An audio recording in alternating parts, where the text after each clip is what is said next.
साधको नमस्कार। स्वामी जी के चरणों में शत शत प्रणाम। आज बहुत खुशी का दिन है कि जब हम श्री विद्या क्षेत्र में वैदिक गणित,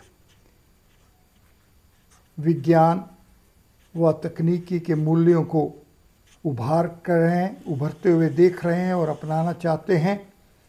और हमारे देश के यशस्वी प्रधानमंत्री श्री मोदी जी ने कल अपने मन की बात में जो वैदिक गणित को स्थान दिया वो गदगद करने वाला है, आनंदमय है। मोदी जी ने देश के सभी माता पिताओं को ये संदेश दिया है, आदेश दिया है, दिशा दिखाई है कि उनको अपने बच्चों को वैदिक गणित पढ़ाना चाहिए।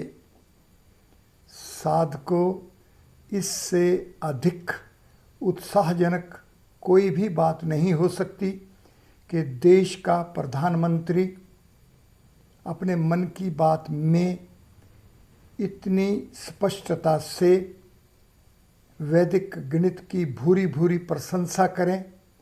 केवल प्रशंसा ही नहीं, वो इसको अपनाने के लिए प्रत्येक माता पिता को आदेश दें कि आप सभी माता पिता अपने बच्चों को वैदिक गणित के मूल्यों को अपनाएं और वैदिक गणित से ही मानसिक सत्ता, बुद्धि क्षेत्र सचेतन होता है, जागृत होता है।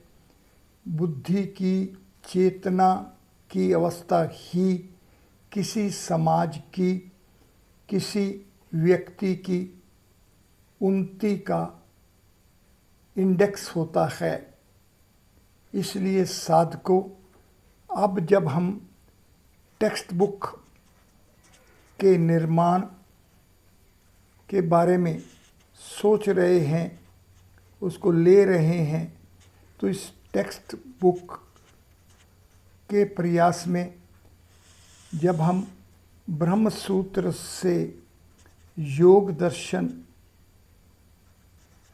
के संहिताओं का आसरा ले रहे हैं, तो आइए आज हम ये अपनाएं कि योग का जो अनुशासन है वो अनुशासन वास्तव में मानव शरीर की यात्रा का अनुशासन ही है। तो इस विधा को, इस विज्ञान को, इस ज्ञान को, इस गणित को, इस अनुशासन को अगर जानना है और अगर हमें पतंजल योग दर्शन के 1 से 195 सूत्रों को अपनाना है, तो सर्वप्रथम हमें गीता के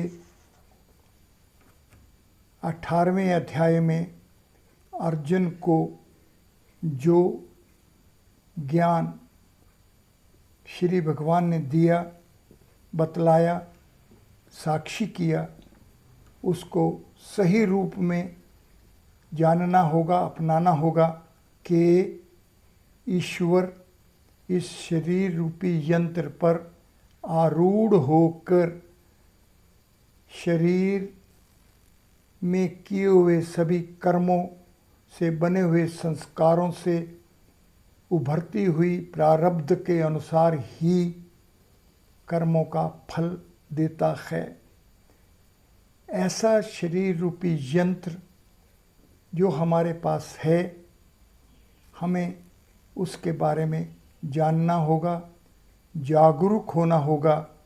हमें जानना होगा कि हमारा शरीर किस तरह से षड चक्रों में प्रवाहित तेज के अनुसार ही गति पा रहा है।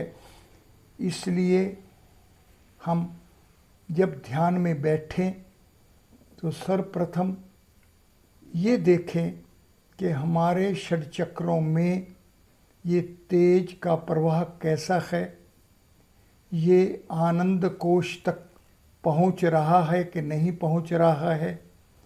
वो आनंद स्वरूपी सरोवर जो हमारे शरीर में है वो शांतिप्रद हो रहा है कि नहीं, उसका आनंद किस दिशा वाला है।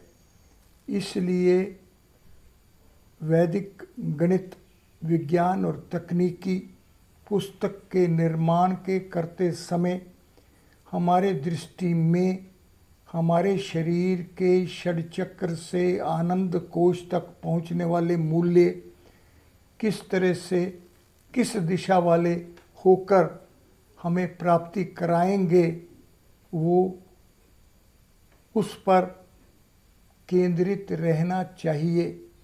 इसलिए साधकों, आज मैं आपको पुनः बधाई देता हूँ कि आपके देश के प्रधानमंत्री आप सब से अग्र होकर सभी देश के माता पिताओं को, अपने बालकों को वैदिक गणित के मूल्यों को अपनावाएं, उत्साहित करें, प्रयास करें, प्राप्ति करें। इसलिए आपकी पाठ्य पुस्तकें भी इसी दिशा वाली होनी चाहिए। धन्यवाद।